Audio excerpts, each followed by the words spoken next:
आइए शुरू करते हैं न्यूज पर सफर। सबसे पहले आपको दिखाते हैं ऐसी तस्वीरें जिनका जिक्र सरे रहा है। ये तस्वीरें सुर्खियों में भी है और सोशल मीडिया पर भी है। इनसे आपका बाखबर होना बेहद जरूरी है क्योंकि चौराहे पर इन्हीं की चर्चा है और चर्चा जाबाज सीआरपीएफ जवानों की भी।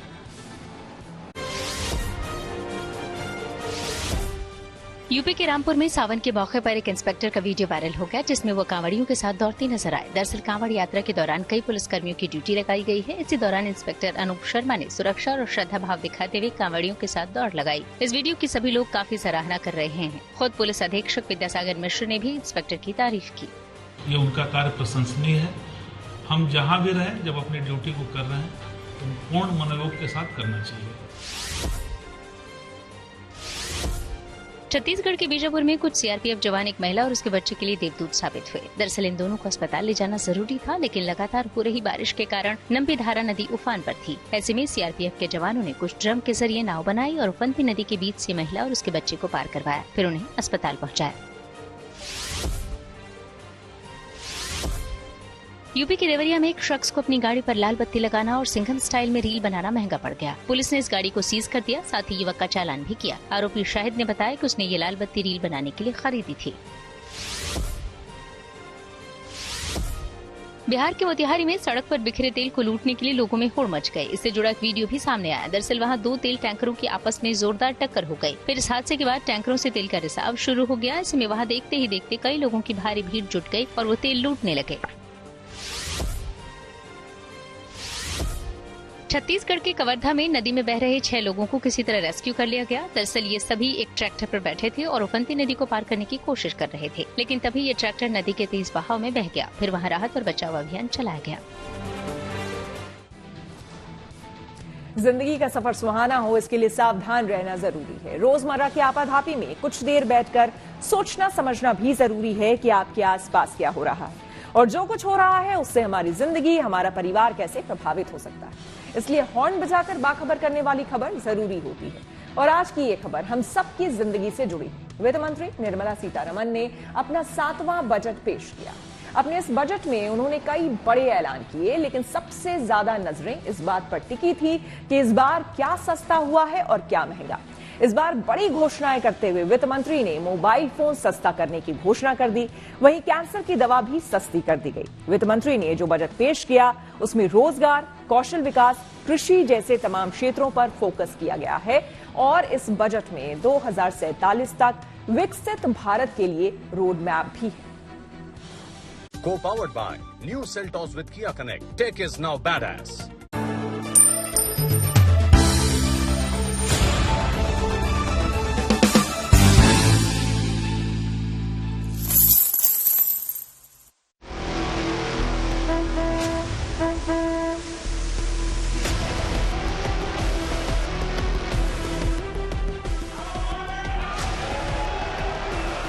माननीय वित्त मंत्री श्रीमती निर्मला सीतारमण।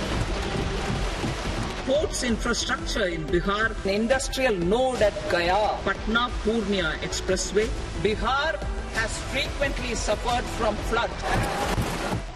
मोदी सरकार के लगातार तीसरी टर्म का पहला आम बजट मंगलवार को पेश कर दिया गया। वित्त मंत्री निर्मला सीतारमण ने इसे संसद में पेश किया। इसके साथ इनके नाम लगातार 7वां बजट पेश करने का रिकॉर्ड भी बन गया। इस बजट में अलग अलग सेक्टरों के लिए कई घोषणाएं की गई, लेकिन आम आदमी की जेब पर किस चीज का बोझ बढ़ा है और किस ऐलान ने उन्हें राहत दी है, ये बड़ा सवाल है। तो सबसे पहले ये जानते हैं कि इस बजट में क्या क्या सस्ता हुआ। सोना चांदी, इम्पोर्टेड ज्वेलरी, प्लेटिनम पर कस्टम ड्यूटी घटी, कैंसर की दवाएं, मोबाइल चार्जर, सी फूड, चमड़े से बनी वस्तुएं, chemical, petrochemical, PVC flex banner सस्ते होंगे। निश्चित रूप से आज का जो बजट है उत्तर प्रदेश आदर्श व्यापार बजट, इसकी सराहना करता है। वित्त मंत्री जी ने करीब करीब सभी सेक्टर्स को थोड़ा थोड़ा छूने का प्रयास किया है। बहुत अच्छा प्रयास है। पहले 10 लाख रुपए तक का वो बिना किसी सिक्योरिटी के था, उसको 20 लाख रुपए कर दिया। इससे बड़ी राहत मिलेगी, व्यापारियों को लोन मिलेगा तो उनका बिजनेस बढ़ेगा। देखिए, निश्चित रूप से जो मुद्रा लोन है छोटे व्यापारियों के लिए बहुत बड़ा राहत का काम करेगा, क्योंकि छोटे व्यापारियों को 10-20 लाख रुपए चाहिए होता है, विदाउट कोलेट्रल वो दे रहे हैं। ये बहुत बड़ी राहत है। साथ ही साथ उन्होंने किसी भी क्षेत्र में जो काम किया है, क्योंकि भारत हमारा कृषि प्रधान देश है, और उसे 1,52,000 करोड़ रुपया जो उन्होंने कृषि के लिए दिया है, बहुत बड़ी पहल है। गारंटी दिया जाए, जनता को गारंटी दिया जाए महंगाई कम किया जाए, सोने चांदी कम किया जाए। मिडिल परिवार शादी कैसे बेटी का करेगा? जो नौकरी वाला है उनके गिनी हुई कमाई आती है, चाहे वो 30,000 हो, 50,000 हो, 60,000 हो, 1 लाख हो, लेकिन खाना हम 3 टाइम खाते हैं ना, तो कितना 30 दिन में हम कितने टाइम खाते हैं? उसमें हमारे बच्चे का आना है, जाना है, घूमना है, फिरना है। इस बजट में महिलाओं को भी मोदी सरकार ने खास तोहफा दिया है। कामकाजी महिलाओं को नौकरी में किसी तरह की दिक्कत न आए, इसके लिए दफ्तर पर छोटे बच्चों की देखभाल के लिए क्रेच बनाने का ऐलान किया है। उम्मीद पूरी हुई, जैसे कि इन्होंने ये जो पार्ट रखा है 3 लाख तक उन्होंने टैक्स को छूट दी है, और फिर 3 से आपका 7 के बीच में 5%, तो उससे मैं काफी सहमत हूँ। और युवाओं को नौकरी का जो प्रावधान दिया है उससे मैं भी सहमत हूँ। लेकिन जो मध्यम वर्ग है, जो आम वर्ग है, और जो महिला हैं हम लोग, जैसे कि हम लोग घरेलू महिला भी हैं, तो घरेलू महिला के नाते मुझे ऐसा कुछ नहीं लिखा, थोड़ा सा महंगाई कम होनी चाहिए थी, डीजल, पेट्रोल, बिजली, इनमें कुछ छूट मिलनी चाहिए। महंगाई बढ़ने से ना सिर्फ एक व्यक्ति अगर घर का कमा रहा है, सिर्फ पुरुष वर्ग कमा रहा है, तो थोड़ी दिक्कत आ रही थी। महिलाओं के लिए जब चीजें चेंज होंगी, महिला आगे बढ़ेगी, तो कहीं ना कहीं समाज में भी तो बदलाव आएंगे, क्योंकि महंगाई की मार तो बहुत ही ज्यादा हो गई थी, बट इस बार है राहत तो लग रही है। महिलाएं ही नहीं बल्कि युवाओं के लिए इस बजट में तमाम फील गुड फैक्टर हैं। मसलन देश के टॉप कंपनियों में युवाओं को ट्रेनिंग की बात इस बजट में है। यही नहीं, उन युवाओं के लिए बजट में अच्छी खबर है जो पहली नौकरी कर रहे हैं और जिनकी सैलरी 1 लाख रुपए से कम है। सरकार अब उन्हें EPFO के जरिए 15,000 रुपए की मदद भी करने जा रही है। इस बजट में आम आदमी को थोड़ी राहत देते हुए नई टैक्स रिजीम में बदलाव किया गया है, जिसके तहत 3 लाख रुपए तक की इनकम टैक्स अब फ्री होगी। वही पुराने टैक्स रिजीम में 2.5 लाख रुपए तक की इनकम पर टैक्स से छूट पहले की ही तरह जारी रहेगी, यानी पुराने टैक्स रिजीम में कोई बदलाव नहीं किया गया है। In the new tax regime, the tax rate structure is proposed to be revised as follows: 0 to 3 lakh rupees, nil; 3 to 7 lakh rupees, 5%; 7 to 10 lakh rupees, 10%; 10 to 12 lakh rupees, 15%; 12 to 15 lakh rupees, 20%; and above 15 lakh rupees, 30%. As a result of these changes, a salaried employee in the new tax regime stands to save up to 17,500 rupees in income tax. एक तरफ tax slab बढ़ाकर थोड़ी सी राहत दी है, लेकिन कई बहुत सारी रियायतें छीन भी ली हैं। They want to have more, money in the hands of the people. तो वो इसमें होगा, जैसे उन्होंने बोला कि savings almost I think 17,500 का savings होगा for आम आदमी। ये एक अच्छी बात है। इससे अगेन स्पेंडिंग पावर होगा और ओवरऑल कंट्री के लिए तो मतलब फायदा है। करीब 80 मिनट के बजट भाषण में देश के वित्त मंत्री ने जितने नाम बिहार और आंध्र प्रदेश के शहरों के गिन डाले, उतने किसी और सूबे के नहीं। बजट में नीतीश कुमार का बिहार और चंद्रबाबू नायडू का आंध्र छाया रहा। दोनों ही राज्यों को कई सौगातें मिली हैं। बिहार में 40,000 करोड़ रुपए तो आंध्र में 15,000 करोड़ रुपए से ज्यादा का खर्च केंद्र सरकार करने जा रही है। वहीं वित्त मंत्री ने बजट पेश करते हुए किसानों को बड़ी सौगात दी। उन्होंने ऐलान किया कि प्राकृतिक खेती को बढ़ावा दिया जाएगा और किसान क्रेडिट कार्ड 5 और राज्यों में लागू किया जाएगा। यानी इस बजट के मुताबिक किसानों के अच्छे दिन आने वाले हैं। नेचुरल फार्मिंग पर सरकार खर्च करेगी, कृषि रिसर्च और ज्यादा बेहतर बनाया जाएगा। दाल और दलहन में आत्मनिर्भरता पर जोर, सरसों, मूंगफली, सनफ्लावर और सोयाबीन पर जोर।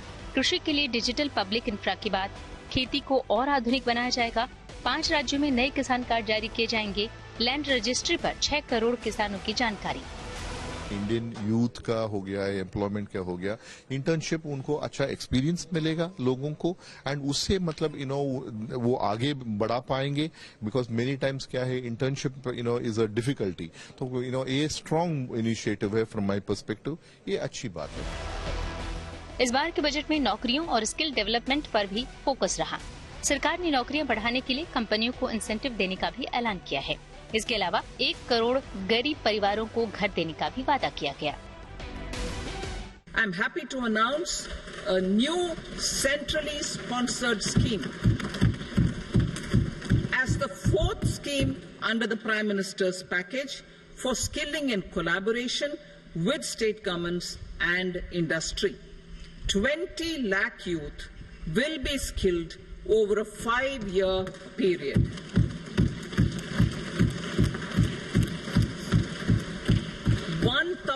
Industrial training institutes will be upgraded in hub and spoke arrangements with outcome orientation. Course content and design will be aligned to the skill needs of industry, and new courses will be introduced for emerging needs. Skilling loans. The model skill loan scheme will be revised to facilitate loans up to 7.5 lakh rupees with a guarantee from a government promoted fund. Budget ने share बाजार निवेशकों को बड़ा झटका दिया है।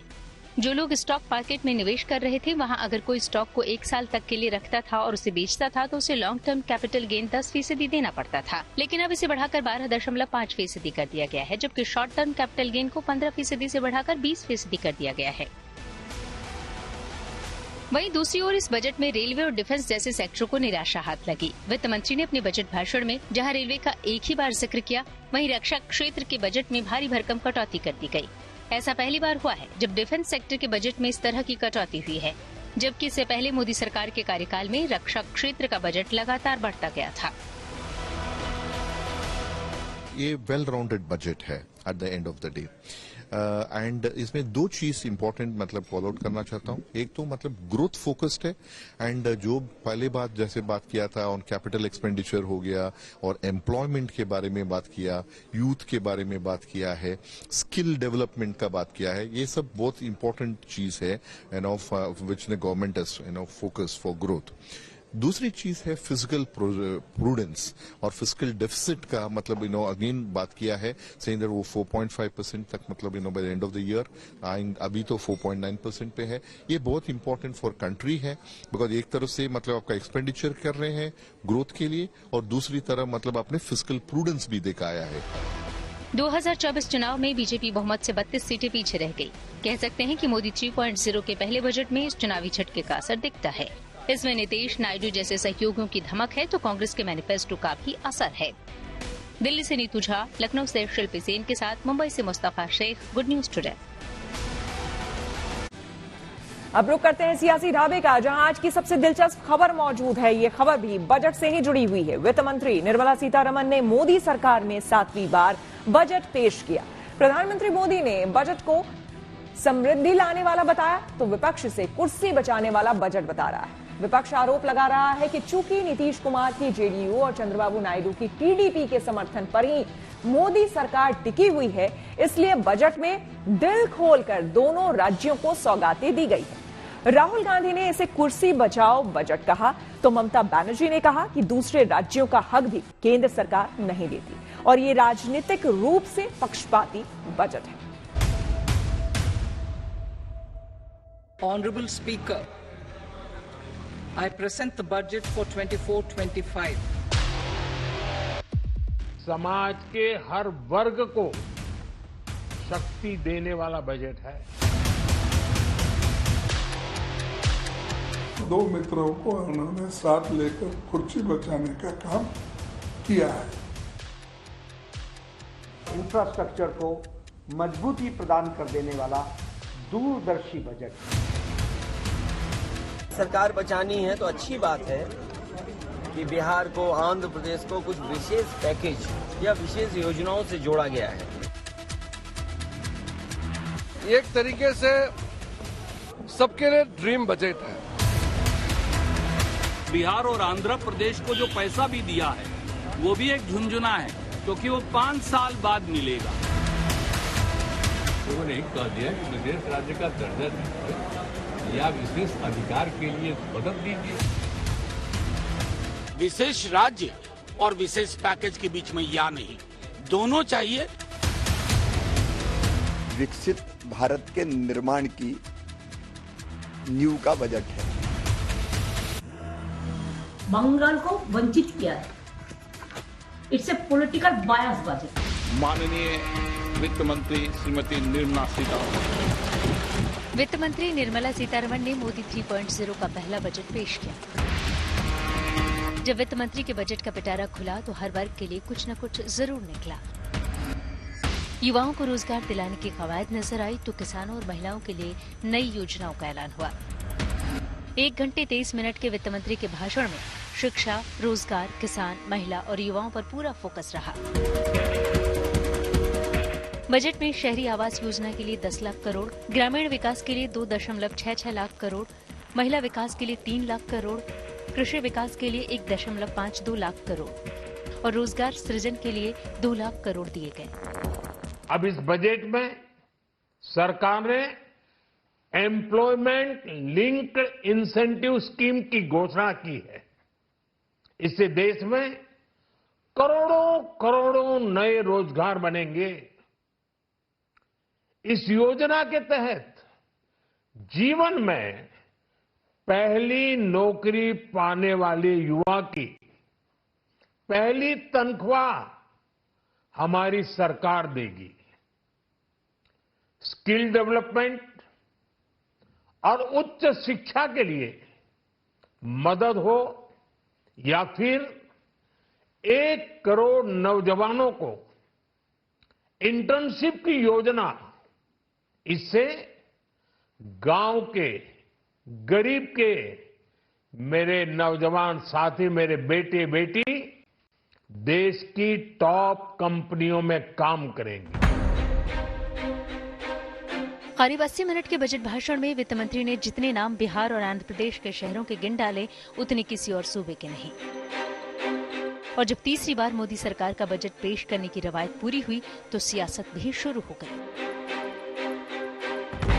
आरोप लगे कि अब की बार बजट में बीजेपी ने सहयोगी दलों के ऊपर फंड निसार कर दिया। लोकसभा में विपक्ष के नेता राहुल गांधी ने एक्स पर लिखा, सहयोगियों को खुश करना, अन्य राज्यों की कीमत पर उनसे खोखले वादे करना, मित्रों को खुश करना, एए को लाभ, लेकिन आम भारतीय को कोई राहत नहीं। कॉपी और पेस्ट, कांग्रेस घोषणा पत्र और पिछले बजट। वित्त मंत्री का ये बजट बहुत ही निराशाजनक था, क्योंकि ये पूरा बजट सरकार की कमजोरी और अस्थिरता का उदाहरण था। पूरा बजट मानो 2 प्रदेशों को और 2 विशेष राजनीतिक दल को तवज्जो दे रहा था, क्योंकि सरकार को कहीं ना कहीं अपनी कुर्सी बचानी है। तो सिर्फ कुर्सी बचाने के लिए ये पूरा बजट का सत्र बुलाया गया है। यहाँ पे मध्यम वर्ग, किसानों और बेरोजगार को ना कुछ मिला है। हाँ, वे उद्योगपति जो सरकार को, भाजपा को चंदा देते हैं, उनको नए नए तरीके मिले हैं कि कैसे वो अपना मुनाफा बढ़ा सके। विपक्ष का आरोप है कि सरकार का ये बजट मोदी सरकार के सहयोगी दलों के तुष्टीकरण का बजट है। हालांकि पीएम मोदी से लेकर तमाम मंत्रियों और नेताओं का दावा है कि ये बजट भारत की तरक्की की उम्मीदों को पूरा करने की दिशा में बनाया गया बजट है, जिसकी बुनियाद में गरीब, युवा, अन्नदाता और नारी शक्ति हैं। मध्यम वर्ग को कुछ ले देकर अपने साथ रखे थे, शायद उनके ऊपर भी गुस्सा है। वो मध्यम वर्ग को, गरीबों को, अति पिछड़ों को सब पीछे डाल दिया है। कुर्सी बचाने के लिए जो 1-2 लोगों को खुश करना था, वो उन्होंने अपने बजट में ओपनली दिखाया। इस बजट में मातृशक्ति आगे बढ़ने की अमिट छाप है, तो कृषि विकास एवं किसानों की खुशहाली का आधार भी है। इसमें नौजवानों को आगे बढ़ने के लिए खुला आसमान है, तो गरीबों के चेहरे पर लाने वाली मुस्कान भी है। यह बजट आत्मनिर्भर भारत की ऊर्जा से ओतप्रोत और एम्प्लॉयमेंट जनरेशन के प्रति समर्पित बजट। सरकार इसे समावेशी बजट बता रही है, लेकिन बिहार और आंध्र प्रदेश ने बाजी मार ली। इस बजट में जिन चुनिंदा प्रदेशों को नाम लेकर पहली कतार में खड़ा किया गया, उसमें बिहार के लिए 60,000 करोड़ रुपए से अधिक की विशेष योजनाओं का ऐलान हुआ, तो आंध्र प्रदेश को भी 15,000 करोड़ रुपए सिर्फ राजधानी बनाने के लिए देने की घोषणा हुई। शायद यही वजह है कि विपक्ष इसे सरकार बचाओ बजट बता रहा है। बातें आंकड़ों के हिसाब से बड़ी बड़ी कही जाती हैं। जो इनके प्रोजेक्ट चल रहे होंगे, वो प्रोजेक्ट कोई समय पर पूरा नहीं हुआ है इनका। अब मान लीजिए सरकार बचानी है तो अच्छी बात है कि बिहार को, आंध्र प्रदेश को कुछ विशेष पैकेज या विशेष योजनाओं से जोड़ा गया है। लेकिन उत्तर प्रदेश जैसा प्रदेश जो प्रधानमंत्री देता है, क्या वहाँ के किसान के लिए कुछ बड़े फैसले हैं? एक तरीके से सबके लिए ड्रीम बजट है। सब सेक्शन के लिए और खास करके युवाओं के लिए और महिलाओं के लिए इससे जो इंफ्रास्ट्रक्चर, रिकॉर्ड नंबर इंफ्रास्ट्रक्चर का जो एलोकेशन हुआ है, कैपिटल एक्सपेंडिचर का 11 लाख करोड़ से भी ज्यादा कैपिटल एक्सपेंडिचर, ये ऐतिहासिक है। उधर ममता बनर्जी इस बात से दुखी हैं कि पश्चिम बंगाल को कुछ नहीं मिला। हालांकि बजट में कुछ चीजें ऐसी हैं जिनकी तारीफ विपक्ष ने भी की है, जैसे एंजल टैक्स खत्म कर दिया गया है। काफी वक्त से स्टार्टअप्स इसकी मांग कर रहे थे। Bureau report, good news today. Elvish Yadav से ईडी की पूछताछ। आइए आपको सीधे लिए चलते हैं न्यूज एक्सप्रेसवे पर, जहां देश भर की कुछ और जरूरी खबरें कर रही हैं आपका इंतजार। बॉम्बे हाईकोर्ट से इंद्राणी मुखर्जी को बड़ा झटका लगा। अदालत ने इंद्राणी को फिलहाल विदेश जाने की इजाजत नहीं दी। वो शीनापोरा हत्याकांड के आरोपों से घिरी हुई है। इससे पहले स्पेशल कोर्ट ने इंद्राणी को 10 दिनों की यूरोप यात्रा की मंजूरी दे दी थी, लेकिन अब सीबीआई ने इंद्राणी की याचिका का विरोध करते हुए आशंका जताई कि वो भाग सकते हैं। बिहार के बगहा में एसएसबी के कुछ जवान 9 लोगों के लिए देवदूत साबित हुए। दरअसल सोनाहा नदी में अचानक उफान आ गया, जिसकी वजह से ये सैलानी एक वाहन में फंस गए। ऐसे में वहाँ अफरा तफरी मच गई। इसके बाद एसएसबी जवानों ने तुरंत रेस्क्यू ऑपरेशन चलाया। इस तरह इन सभी 9 लोगों को सुरक्षित बाहर निकाला और वाहन भी बहने से बचा लिया। यूट्यूबर एल्विश यादव से ईडी ने पूछताछ की। दरअसल सांपों के जहर के मामले में उन्हें लखनऊ के दफ्तर में बुलाया गया था। हालांकि पहले एल्विश ने खुद के विदेश में होने की वजह से 8 जुलाई की पेशी से मोहलत मांगी थी। उत्तराखंड के हरिद्वार में गंगा नदी में बह रहे एक कांवड़िए को जल पुलिस और एसडीआरएफ के गोताखोरों ने बचा लिया। दरअसल कांगड़ा घाट पर नहाते समय ये कांवड़िया गंगा के तेज बहाव की चपेट में आ गया और बहते हुए डूबने लगा। फिर तुरंत गोताखोरों ने गंगा नदी में छलांग लगा दी। इस तरह उन्होंने हरियाणा के रहने वाले पवन कुमार को बचा लिया। दिल्ली पुलिस की साइबर टीम ने उत्तराखंड के देहरादून से 3 ठगों को गिरफ्तार करने का दावा किया। आरोप है कि ये लोग इंश्योरेंस पॉलिसी रिन्यू करने के नाम पर साइबर ठगी करते थे। पुलिस ने इनके पास से 4 लाख रुपए, 8 मोबाइल, 11 सिम कार्ड, 28 एटीएम और कई दस्तावेज बरामद किए हैं। न्यूज पर आगे है धन बाजार, जहां शेयर बाजार से लेकर कारोबार तक की सभी अहम खबरें होती हैं और इसका सीधा रिश्ता आपकी आमदनी आपकी जेब से होता है। तो तेज रफ्तार खबरों के बीच ये जरूरी खबरें छूट न जाए, इसलिए सीधे आपको लिए चलते हैं धन बाजार। संसद में वित्त मंत्री निर्मला सीतारमण ने केंद्रीय बजट पेश किया। ये पीएम मोदी के तीसरे कार्यकाल का पहला बजट था। हालांकि बजट पेश होने के बाद शेयर बाजार में गिरावट देखी गई। सेंसेक्स 73 अंक गिरकर 80,429 पर बंद हुआ। वहीं निफ्टी भी 23 अंक फिसला, ये 24,479 पर पहुंचा। वित्त मंत्री निर्मला सीतारमण ने अपने बजट भाषण में सोने पर कस्टम ड्यूटी 6% कम करने का ऐलान किया। उनके इस ऐलान के बाद सोने चांदी की कीमतों में जबरदस्त गिरावट आई। MCX यानी मल्टी कमोडिटी एक्सचेंज पर मंगलवार को सोने की कीमतों में 4,000 रुपए तक की गिरावट आई। वहीं चांदी के दाम भी 4,800 रुपए तक फिसले। अब नाबालिग बच्चों के लिए भी पेंशन योजना होगी। दरअसल बजट भाषण में वित्त मंत्री निर्मला सीतारमण ने एक नई पेंशन योजना का ऐलान किया है, जिसका नाम है वात्सल्य। इस योजना के तहत माता पिता और अभिभावक अपने नाबालिग बच्चों के नाम पर निवेश कर सकेंगे और बाद में नाबालिग बच्चों के वयस्क होने पर यानी 18 साल पूरे होने पर उनके खाते को सामान्य एनपीएस खाते में बदल दिया जाएगा। इससे पहले एनपीएस सिर्फ वयस्कों के लिए ही था। न्यूज पथ के सफर में अब सोशल अड्डा का रुख करते हैं, जहां आज बात होगी मेडिकल कोर्स में दाखिले के लिए नीट यूजी यानी कि national eligibility cum entrance test undergraduate पर आए बड़े फैसले की। नीट मामले को लेकर चीफ जस्टिस डीवाई चंद्रचूड़ की अगुवाई वाली बेंच के सामने आज 5वीं सुनवाई हुई। इस सुनवाई में सुप्रीम कोर्ट ने नीट मामले में सुनवाई करते हुए दोबारा परीक्षा कराने का आदेश देने से मना कर दिया। चीफ जस्टिस ने कहा है कि यह दिखाने के लिए पर्याप्त सबूत नहीं है कि 5 मई को हुई परीक्षा की पवित्रता का उल्लंघन किया गया।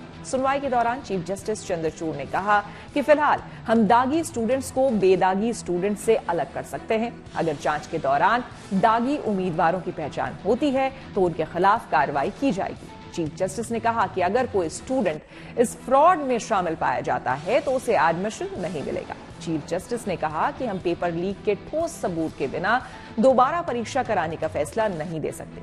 चीफ जस्टिस ने कहा कि हो सकता है कि सीबीआई जांच के बाद इस मामले की पूरी तस्वीर ही बदल जाए, लेकिन आज हम किसी हालात में ये नहीं कह सकते हैं कि पेपर लीक पटना और हजारीबाग तक सीमित नहीं है।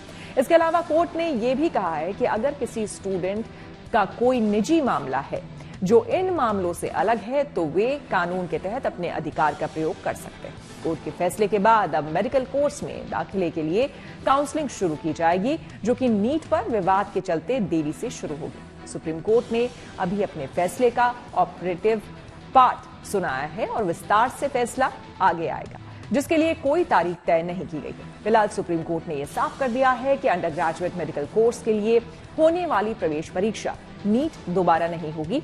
इस फैसले पर हमने कुछ लोगों से बात की और उनकी राय जानी है।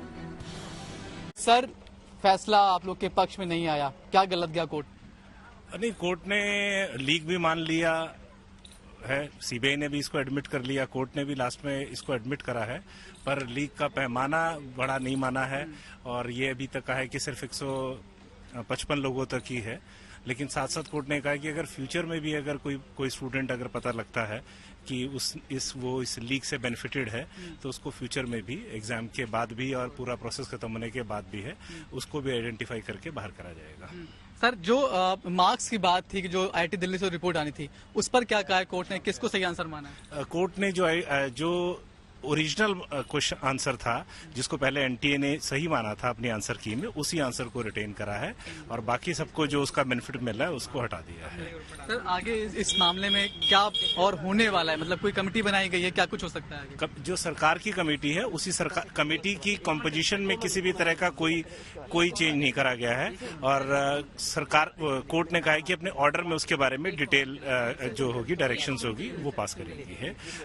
उस मार्क के लिए एक इम्पोर्टेंट है, उस मार्क के हटाने से जो 61 टॉपर्स थे उनकी संख्या घट के अब 17 रह जाएगी और उसका असर जो है वो नीचे के लेवल तक भी, करीब 10,000 रैंक्स तक भी नीचे तक जाएगा जैसे है, तो एक मार्क हटने से भी काफी फर्क पड़ेगा। हमारा यही मांग था कि रीनीट हो और एसआईटी एजेंसी हो, क्योंकि सीबीआई इंक्वायर कर रहा तो हम एसआईटी की एजेंसी की भी मांग किए थे जुडिशियल के अंदर, लेकिन आज जो रीनीट नहीं करने का मुद्दा उठा था तो ये कितना जस्टिफाइबल है वो हमको तो पता नहीं, लेकिन सुप्रीम कोर्ट का वर्डिक्ट है तो इसलिए हमको उसको मानना ही है। अब आप लोग जो है दोबारा एग्जाम देने के लिए जाएंगे 2025 में, या फिर जिस रैंक पे आपको जो कॉलेज मिल रहा है चाहे वो प्राइवेट ही हो उसके लिए जाएंगे? जी, वही देखा जाएगी काउंसलिंग में कौन सा मिलेगा, क्या हो सकता है। जैसा वेटरनरी है, BAMS है, BHMS है और भी जो कोर्सेस है उनमें से कौन सा हो सकता है। अगर वो नहीं मिला तो नेक्स्ट रीनीट के लिए तैयारी करना, और उसके अलावा कोई चांस ही नहीं है। बजट में मोबाइल सेक्टर को लेकर अहम ऐलान। टेक्नोलॉजी से जुड़ी ऐसी हर एक जरूरी खबर को जानने समझने के लिए आइए चलें डिजिटल गली। इसरो पहली बार 23 अगस्त को नेशनल स्पेस डे मनाएगा, जिसकी तैयारियां शुरू हो गई। इसरो चीफ एस सोमनाथ ने इस ऐतिहासिक दिन पर लोगों से बड़ी संख्या में इस जश्न में शामिल होने की अपील की। असल में पिछले साल 23 अगस्त को ही भारत का चंद्रयान 3 चांद के दक्षिणी ध्रुव के पास उतरा था, जिसके बाद पीएम मोदी ने इस दिन अंतरिक्ष दिवस मनाने की घोषणा की थी। वित्त मंत्री निर्मला सीतारमण ने बजट में मोबाइल सेक्टर को लेकर अहम ऐलान किया। अब मोबाइल और चार्जर पर कस्टम ड्यूटी घटाकर 15% कर दी गई। ऐसे में मोबाइल और चार्जर अब आपको कम कीमत में मिलेंगे। आम बजट में ये साफ किया गया कि अंतरिक्ष के क्षेत्र में विकास को लेकर जोर दिया जाएगा। वित्त मंत्री के मुताबिक अगले 10 वर्षों में अंतरिक्ष अर्थव्यवस्था को 5 गुना करने की कोशिश रहेगी। इसके लिए 1000 करोड़ रुपए का वेंचर कैपिटल फंड बनाया जाएगा ताकि स्पेस सेक्टर को बूस्ट मिले। आइए अब रुक करते हैं प्रगति मार्ग का, जहां ऐसी खबरें हैं जो कि देश की तरक्की, प्रगति और लोगों की काबिलियत दिखाती है। बिहार के गया और बोधगया जाने वाले श्रद्धालुओं को आम बजट से अच्छी खबर मिली। दरअसल अब विष्णुपद मंदिर और महाबोधि मंदिर को बड़े तीर्थ स्थल और पर्यटन स्थल के रूप में विकसित किया जाएगा, ठीक वैसे ही जैसे काशी विश्वनाथ मंदिर कॉरिडोर।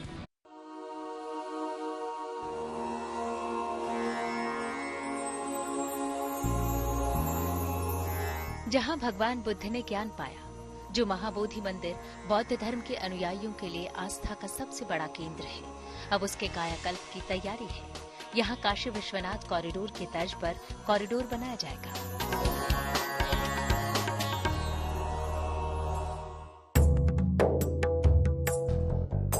काशी विश्वनाथ की तर्ज पर कॉरिडोर गया के विष्णुपद मंदिर में भी बनेगा, जहां हिंदू धर्म में आस्था रखने वाले लाखों लोग हर साल पितरों के पिंडदान के लिए आते हैं। मोक्षदायिनी फल्गु नदी के किनारे बने इस मंदिर में सदियों से लोगों की गहरी आस्था रही है। मान्यता है कि यहाँ संसार के पालनकर्ता विष्णु के चरण हैं, जिसके दर्शन मात्र से सभी दुखों का नाश होता है। अब इन धर्मस्थलों को पर्यटन के लिहाज से दुनिया के नक्शे पर लाने की तैयारी है। Vishnupad temple at Gaya and Mahabodhi temple at Bodh Gaya in Bihar are of immense spiritual significance. Comprehensive development of Vishnupad temple corridor and Mahabodhi temple corridor will be supported, modeled on the successful Kashi Vishwanath temple corridor to transform them into world-class pilgrim and tourist destinations. वित्त मंत्री निर्मला सीतारमण के इस ऐलान के साथ ही इन शहरों में खुशी की लहर दौड़ गई, क्योंकि जब एक मंदिर का कॉरिडोर बनता है तो सिर्फ कॉरिडोर नहीं बनता, उस पूरे इलाके की तस्वीर बदल जाती है। बोध गया कॉरिडोर से फायदा तो होगा ही, और जो आदि बोध गया का विकास होगा, वो जो बहुत बड़ा विकास होगा, इससे हम लोग बहुत ज्यादा आशा लगाए हुए थे, उसका पूर्ति होगी। टूरिस्ट लोग चलेंगे तो थोड़ा विकास होगा, तो हम लोग का बिजनेस अच्छा चलेगा। बहुत ज्यादा उत्साह, रोजी रोजगार बढ़ेगा, टूरिस्ट बहुत ज्यादा आएगा, देशी विदेशी टूरिस्ट, ये स्वागत योग्य है। लोग मानते हैं कि इन शहरों की स्थिति फिलहाल बदतर है, यहाँ जरूरी सुविधाओं की कमी है। ऐसे में कॉरिडोर बनने से उन समस्याओं का भी समाधान होगा।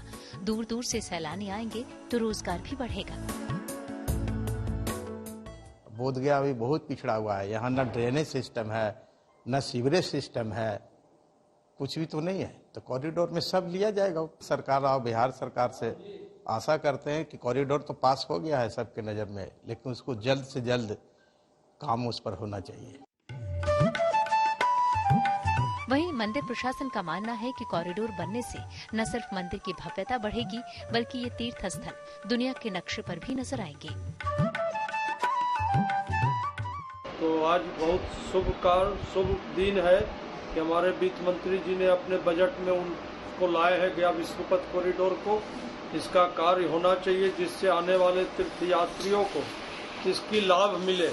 सबसे बड़ी समस्या जो है यहाँ पार्किंग का, जो यात्री बस जो आती है उस पार्किंग का समस्या जो है बहुत दिनों से बना हुआ है, जिसके चलते स्थानीय यहाँ के लोग को भी दिक्कत होती है और यात्रियों को भी दिक्कत होती है।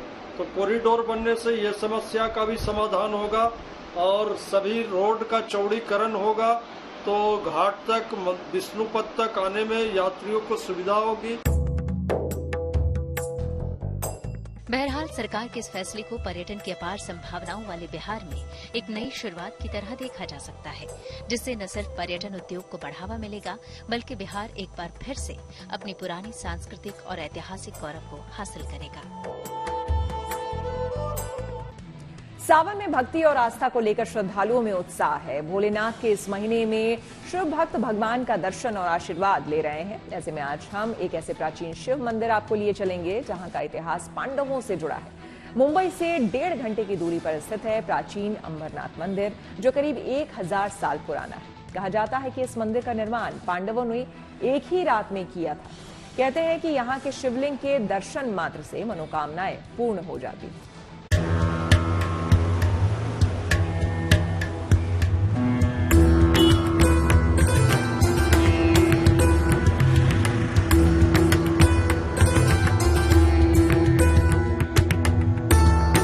मुंबई के पास अंबरनाथ का प्राचीन शिव मंदिर,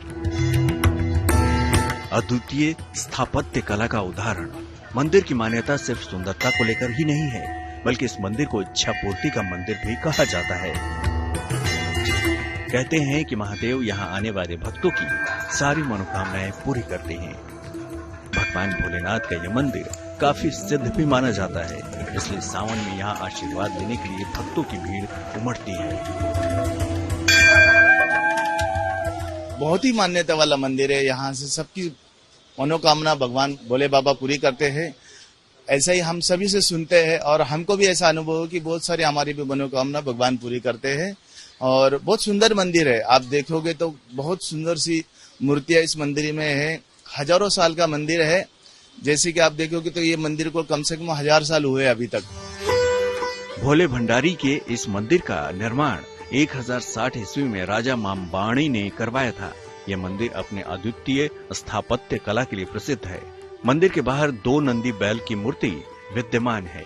मंदिर के प्रवेश के लिए 3 द्वार हैं। मंदिर के अंदर प्रवेश करके 9 सीढ़ियों के उतरने के बाद पवित्र शिवलिंग के दर्शन होते हैं।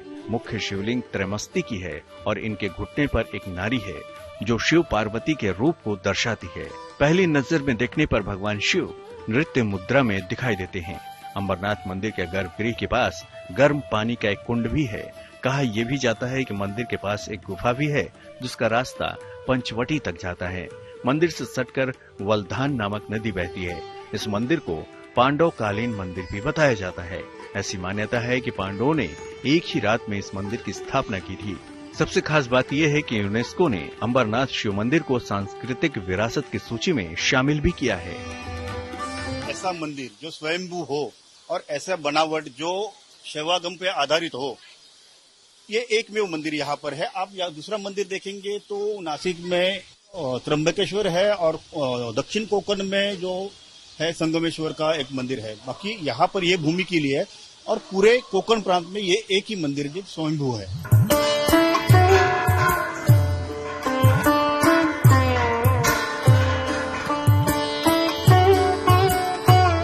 मंदिर के बाहर की दीवारों पर भगवान शिव के अनेक रूप बने हुए हैं।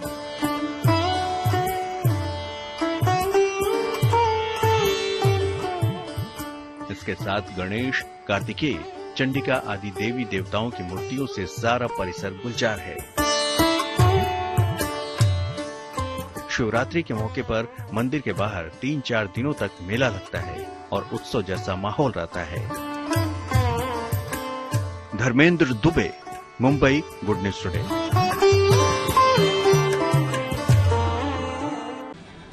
इसी के साथ न्यूज पथ में मेरे यानी कि श्वेता झा के साथ फिलहाल इतना ही। देश दुनिया की तमाम पॉजिटिव खबरों के लिए आप देखते रहिए गुड न्यूज टुडे।